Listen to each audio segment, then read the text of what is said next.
Faca'insa busaa yeroo jennu Itoophiyaa keessatti naannoodhaan wal caaltee qaba. Waggoota 3 darban kana keessatti busaanii suutaan kan dabalaa deemee keessumaa akka lakkoofsa Itoophiyaatti eebilaa kaasee busaan naannoo baay'ee irratti dabalaa ture. Garuu yeroo inni itti dabalee iddoo adda addaatti wal caaltee qaba. Iddoo tokko dursee jalqabee iddoo tokko immoo isa boodadha kan inni dabalee. Kanaafi faca'insi busaa keessumaa waggoota 2-3 kana keessa suutaan dabalaa deemee iddoo guddaarra gaheera jechuudha barana. Dabaluusaa kanaaf wanti akka sababaatti ilaalamu jira. Walumaa gala waan afurtuu jiraachuu qaba.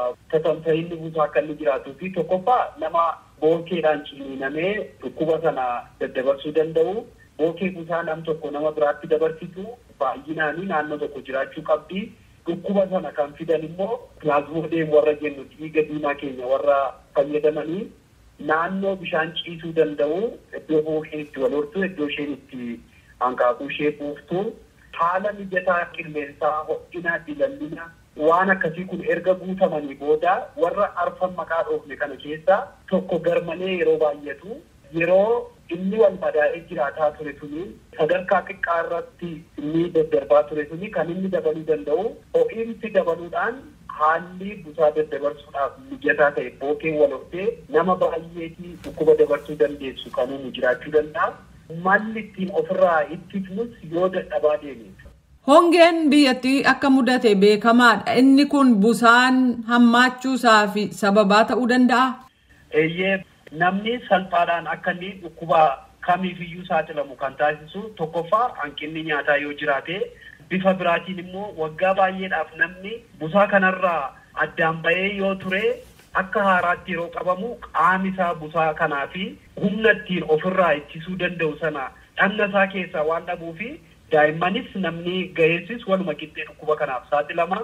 Kan biraan haalli dhiyeessii bifa kanaan dura tureen namoonni deemanii tajaajila fayyaa argachuudhaaf naannoo isaaniitti dhiyoo jirutti waan ittiin sakatta'aman erga sakatta'amanii booda dhukkubni argame sun wallaansa gahaa yoo argate namoonnis qoricha ajajameef yoo sirriitti fudhatan bookeen dhuftee nu ciniintu qaama keenya keessaa waan sababa dhukkuba kanaa kan ta'an pilaazmoodiyemii warra jedhaman kana daddabarsuudhaaf carraan argattu jechuudha. Yoo qoricha kana fudhatanii fixan ta'e yookaan immoo qoricha iddoo deeman sanaa yoo argachuu dhabanii yookaan immoo iddoo deemanii qoricha argatan yoo dhabanii ammas dhukkubni kuni bookeen naannoo keessa bal'inaan jirti. Kanaaf bifa weeraraatiin ka'uu danda'a jechuudha. Akka busaan bifa kanaan dabalu kan taasise hongee dabalatee waan baay'eetu walitti dhufee kana fiduu danda'a jechuudha. Bookeen haaraan gara biyya keessaa galee jira waan jedhamu jirame isarratti naa ibsa. Dhugumadha. Waggoota 6 darban kana keessatti bookeen busaa kanaan dura kibba Eeshiyaatti dhukkuba kana dabarsuudhaan kan beekamu erga Jibuutiitti argame waggaa 4 booda biyya kana keessatti argameera. Keessumaatii gara sululaa Itoophiyaa lamatti qoodurraati Rift Valley isa jennurraa gara ba'aatti magaalota keessatti caalmaadhaan argameera. Bookeen busaan haaraan biyya tokko yeroo seenu akkaataa inni itti busaan bifa weeraraan akka inni ka'u wanti galmaa'e biyyoota biraaf wanti lafa taa'ee jira. Kuni garuu ammayyuu qorannoo bal'aatti geggeeffamaa jira. Bakki inni itti wal horus immoo bookee busaa isa kanaan dura daddabarsuudhaan biyya kana keessatti beekamu caalaa qodaa cabaa xinnoo bishaan qabachuu danda'u. Naannoo magaalaatti iddoo qulqullina hin qabne bishaan xuraa'aa ta'e iddootti yaa'u wal horuu kan danda'u. Yeroo malee busaan akka ka'us fuulduratti akka rakkina fiduu danda'u kan of eeggannoo nama barbaachisu argamuun isaa beekamaadha. Qorannoon bal'aan geggeeffamuu qaba. Amma garuu afaan keenya guunnee ragaa gahaa qabna bookee kanatu weerara kana kaase kan jedhu lafa kaa'uu hin dandeenye. Dhumarratti egaa uummanni of eeggannoo attamii gochuu qaba? Maal gorsitu Dr. Addunyaa? Uummanni egaa uwwisaa siree agoobara kan jedhamu kana isa sirriitti fayyadamuun barbaachisaadha.